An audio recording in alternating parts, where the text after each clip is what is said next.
میں یہ چاہتا ہوں کہ آپ مجھے روحانی اور مذہبی اعتبار سے رائے دیں کہ مجھے کیا کرنا چاہیے۔ تو میں نے ان کے سامنے یہ بات رکھی کہ میں اس راستے سے گزر چکا ہوں اور جن مراحل سے گزر کر کے میں آیا ہوں اس سلسلے میں میری اپنی آپ بیتی آپ کو بتاؤں گا کہ مجھے روحانی طور پر یا مذہبی طور پر جو نقصان ہوا ہے وہ نقصان آپ سے میں شیئر کرنا چاہتا ہوں۔ پہلی بات تو یہ ہے کہ جب تک میں سیاست میں نہیں آیا تھا نبی کریم صلی اللہ علیہ وسلم کی بارہا خواب میں زیارت ہوتی رہی، لیکن جس وقت میں سیاست میں آیا، سیاست میں آنے کے بعد 2007 سے لے کر کے پچھلے 4 مہینہ پہلے تک یہ سلسلہ موقوف رہا، یعنی حضور کی زیارت سے میں محروم ہو گیا۔ 4 مہینہ پہلے جب میں اپنے اہل و عیال کے ساتھ عمرے پر گیا تھا تو مدینہ منورہ جب میری حاضری ہوئی تو مدینہ منورہ حاضری پر میں نے حضور کی ناراضگی ختم ہو اس تعلق سے میں نے 2 عمل کیا تھا۔ اس کے بعد مدینہ منورہ میں جب میں ظہر کی نماز کے بعد سویا تو ظہر عصر کے درمیان خواب میں مجھے سرکار کی زیارت ہوئی اور میں نے مالیگاؤں کے ہمارے ایک ساتھی مولانا علیم الدین بھی خواب میں مجھے نظر آئے کہ وہ میرے ساتھ ہیں۔ میں نے یہ دیکھا کہ ہم لوگ حج پر ہیں، ہم بھی احرام میں ہیں اور حضور پاک صلی اللہ علیہ وسلم بھی احرام میں ہیں اور حج کے ارکان کی اعمال و ادائیگی ہو رہی ہے، حضور آگے ہیں اور ہم لوگ پیچھے۔ تو یہ ایک لمبا زمانہ اس طرح گزرا کہ میں حضور کی زیارت سے محروم رہا۔ دوسری بات یہ کہ سیاست میں آنے کے بعد جو روحانی نقصان ہوا ہے وہ یہ کہ جو میرے اپنے معمولات صبح شام کے تھے وہ متاثر ہوئے، حتیٰ کہ بسا اوقات مسجد کی جماعتیں چھوٹ گئیں۔ کبھی ایسا بھی ہوا کہ نماز کے تعلق سے ہم لوگوں کو نماز کی جگہ نہیں ملی اور یہ ہوا کہ اب نماز کے لیے کیا کرنا چاہیے، کیسے کرنا چاہیے۔ تو سب سے پہلے مسجد چھوٹی، مسجد کے بعد باجماعت نماز چھوٹنے لگی اور پھر اس کے بعد ایسے مواقع بھی آئے کہ ہم لوگ ایسے مقامات پر رہے اور نماز کا وقت ہو گیا تو نماز پڑھنے کی جگہ بھی نہیں رہی۔ یہ نقصان ہوا۔ مذہبی طور پر نقصان یہ ہوا کہ جب میں کسی سیاسی پارٹی سے جڑا ہوا نہیں تھا تو سبھی لوگ میرا احترام کرتے تھے، مانتے تھے اور ایک مذہبی اعتبار سے میری عزت اور اکرام کیا کرتے تھے، لیکن جب میں سیاست میں آیا تو میرے کسی نہ کسی سیاسی پارٹی سے تعلقات رہے تو وہ احباب جو دوسری سیاسی پارٹیوں سے تعلق رکھتے تھے، ماضی میں وہ میرا احترام کرتے تھے، یہ بات ختم ہو گئی۔ وہ لوگ جو مجھے کبھی اچھا کہتے تھے اب وہ لوگ میری برائی کرنے لگے، حتیٰ کہ پیٹھ پیچھے گالیاں تک دینے لگے۔ حد یہ ہو گئی کہ جو میں نے سوچا نہیں تھا ایسے الزامات مجھ پر لگنے لگے۔ اب ظاہر بات ہے کہ میں کہاں کہاں صفائی دیتا پھروں گا۔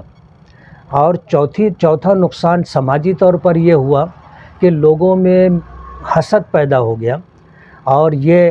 کہنے لگے، یہاں تک بات آئی کہ بھائی ان کے دادا تو یہ کام کرتے تھے، ان کے ابا تو یہ کام کرتے تھے، یعنی ہماری غربت کا جو زمانہ تھا اس کا تذکرہ لوگ اس طرح کرتے تھے کہ جیسے میں نے بہت بڑا جرم کیا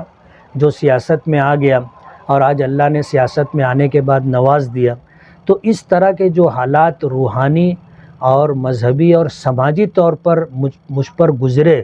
ان حالات سے میں گزرا ہوں اور آپ نے پوچھا ہے تو میں آپ کو وہ بات بتا رہا ہوں۔ اب آپ کو یہ فیصلہ کرنا ہے کہ آپ میں یہ ہمت اور حوصلہ ہے کہ ان ایسے حالات کا آپ سامنا کر سکو۔ کل تک جو آپ کے جو ہے قدم بوسی کرتے ہوں، دست بوسی کرتے ہوں، آپ کی خدمت اور سیوا کرتے ہوں، آپ کے آگے پیچھے خدمت کے لیے لپکتے جھپکتے ہوں، کل وہ لوگ آپ کی مخالفت شروع کر دیں گے اور اس طرح بیہودہ الزامات آپ پر لگائیں گے جس کا تصور بھی آپ نے نہیں کیا ہوگا۔ میں ان سارے مراحل سے گزر چکا ہوں اور آپ نے کہا کہ آپ کو کوئی سیاسی رائے نہیں چاہیے، اس لیے میں آپ کو کوئی سیاسی رائے نہیں دے رہا ہوں۔ یہ آپ کو فیصلہ کرنا ہے کہ آپ کو الیکشن لڑنا ہے یا نہیں لڑنا ہے۔ میری مولانا سے یہ بات چیت ہوئی تو مولانا نے یہ ساری باتیں بڑی توجہ سے سنی اور اپنے متعلق انہوں نے جو بات کہی کہ الیکشن لڑنے کے تعلق سے یا سیاست میں آنے کے تعلق سے میری 2-3% چاہت تھی، اور پھر بات میں انہوں نے یہ بات کہی کہ اب یہ پارلیمنٹ الیکشن آیا اور لوگوں نے مجھے یہ بتایا کہ یہ قومی اور ملی خدمت ہے، تو اب میری 5% چاہت ہے کہ میں پارلیمنٹ کا الیکشن لڑوں، لیکن 95% جو ہے میری چاہت نہیں ہے۔ اس طرح کی بات ہم لوگوں کی ہوئی ہے، اور انہوں نے مجھ سے بہت صفائی سے کہہ دیا تھا کہ مجھ کو آپ کی سیاسی رائے نہیں چاہیے، اس لیے میں نے دل ہی دل میں اللہ کا شکر ادا کیا کہ بہت اچھا ہوا کہ مولانا نے خود ہی کہہ دیا، ورنہ مجھے بادل ناخواستہ کہنا پڑتا کہ آپ الیکشن مت لڑیے، اس لیے کہ دنیا دارالاسباب ہے، اور ہر پولنگ بوتھ کے اوپر جو ہے اپنا پولنگ ایجنٹ ہونا چاہیے، اور ہر پولنگ بوتھ کے اوپر اپنی ٹیم ہونی چاہیے جو ووٹروں کو گھر سے نکال کر پولنگ بوتھ تک پہنچائے۔ ظاہر بات ہے 6 اسمبلی کانسٹیٹیوشن ہے، اور اس کانسٹیٹیوشن کے اندر جو ہے اتنی بڑی تیاری ہم لوگوں کے پاس نہیں ہے، اور ظاہر بات ہے کہ دارالاسباب میں رہتے ہوئے بغیر سبب کے لڑائی کے لیے اترنا، جنگ کے لیے اترنا، مقابلے کے لیے اترنا پرلے درجے کی بے وقوفی ہے۔ اگر اسباب اور وسائل ہوتے تو بات اور تھی، لیکن صرف اپنے گمان پر یہ سمجھ لینا کہ میں فارم بھر دوں گا اور چن کر کے آ جاؤں گا، این خیال استو محال استو جنوں۔ اگر کبھی وہ الیکشن لڑی لیے تو پھر کیا؟ نہیں، میں تو مولانا سے یہ چاہوں گا کہ مولانا جو بھی فیصلہ کرنا ہو جلدی فیصلہ کریں، ہر گزرتا دن ان کو ناکامی سے قریب کرتا جا رہا ہے۔ اگر جنگ لڑنی ہے، مقابلہ کرنا ہے، تو جتنی جلدی میدان میں اتریں گے، تیاری کریں گے، اتنا کم نقصان ہوگا۔ سبھی سیاسی پارٹی کا ان سے ملاقات کر رہی ہے، اور یہی بات جو آپ نے بولے کہ یار جلدی فیصلہ کیجیے، اگر انہوں نے لڑنے کا فیصلہ کر لیا تو آپ کیا ان کے ساتھ رہیں گے؟ میں اپنے ساتھیوں سے مشورہ کروں گا۔ اصل میں MIM سے جڑا ہوا ہوں، اور ہمارے شمالی مہاراشٹر کے صدر ڈاکٹر خالد پرویز صاحب ان سے بارہا ملاقات کر رہے ہیں، اور مجھے ایسا لگ رہا ہے کہ ڈاکٹر خالد پرویز صاحب کی چاہت ہے کہ وہ الیکشن لڑیں، اور پارٹی سے جڑے ہوئے ہونے کی وجہ سے ایک مرتبہ مجھے ان سے بات کرنی پڑے گی، اور اوپر بھی بات کرنی پڑے گی۔ ایسا نہ ہو کہ وہ تائید کر دیں اور میں مخالفت کر دوں، یا میں تائید کر دوں وہ مخالفت کر دے، تو ہم لوگوں کے آپس میں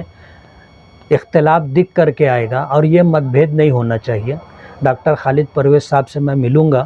اور اوپر بات کر کے اپنا موقف انشاءاللہ میں پیش کر دوں گا۔